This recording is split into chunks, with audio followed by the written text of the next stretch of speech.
Hello students, कैसे हो आप सब लोग। आज की क्लास में हम डिस्कस करेंगे किंगडम प्रोटिस्टा के सब किंगडम प्रोटोजोआ के बारे में। चलिए मैं आप लोगों को कुछ मेन पॉइंट बता। प्रोटोजोआ में जो भी जीव आते हैं उन्हें हम प्रोटोजोन्स कहते हैं। ये प्रोटोजोन्स यूनिसेलुलर होते हैं, यूकैरियोटिक होते हैं और ये इतने सूक्ष्म होते हैं कि इन्हें हम माइक्रोस्कोप के बिना नहीं देख सकते हैं। ये जल में भी पाए जाते हैं, स्थल में भी पाए जाते हैं और ये परजीवी और परपोषी भी होते हैं। मनुष्य और अन्य जीवों पर भोजन के लिए निर्भर रहते हैं।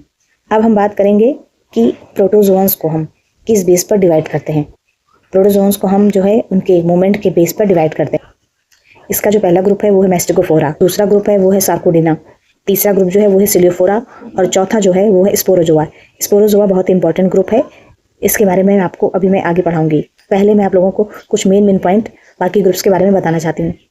जो पहला ग्रुप है मैस्टिकोफोरा, मैस्टिकोफोरा में जो मुख्य इसकी क्वालिटी होती है मैस्टिकोफोरा के जीवों की, वो ये होती है कि इनमें चाबुक की तरह फ्लैजला होती हैं जो इन्हें मूवमेंट में मदद करती हैं। इसके उदाहरण है यूग्लिना। जो दूसरा ग्रुप है वो है सार्कोडिना, जिसे हम राइजोपोडा और सूडोपोडा भी कहते हैं।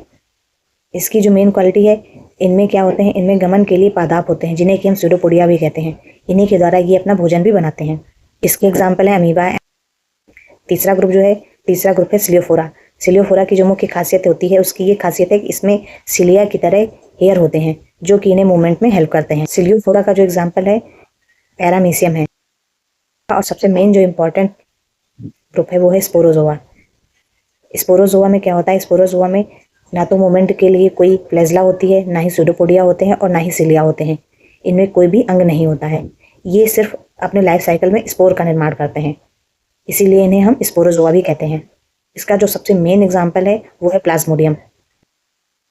प्लाज्मोडियम क्या है, प्लाज्मोडियम एक प्रकार का परजीवी होता है जो कि मनुष्य में मलेरिया रोग फैलाने का कारण बनता है। ये कि कैसे ये मनुष्य में मलेरिया रोग को फैलाता है, क्योंकि ये एक परजीवी होता है। प्लाज्मोडियम क्या है, प्लाज्मोडियम एक परजीवी है और ये मादा एनाफिलीज मच्छर की लार में रहता है। मादा एनाफिलीज मच्छर किसी मनुष्य को, स्वस्थ मनुष्य को काटती है। लार के थ्रू ये मनुष्य के शरीर में प्रवेश कर जाता है और ये मनुष्य के लीवर में विकसित होता है। लीवर में विकसित होने के पश्चात ये मनुष्य के आरबीसीज में प्रवेश करता है और आरबीसीज को इन्फेक्टेड करता है, जिससे कि मनुष्य को मलेरिया रोग हो जाता है। जरूरी नहीं कि हर मादा एनाफिलीज मच्छर में प्लाज्मोडियम हो। जिस मादा एनाफिलीज मच्छर के शरीर में प्लाज्मोडियम परजीवी है, उस मच्छर के काटने पर ही मनुष्य के शरीर में मलेरिया का संक्रमण फैलेगा।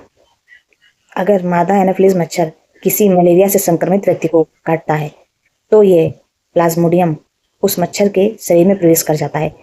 इस प्रकार से इसका एक ही चक्र चलता रहता है।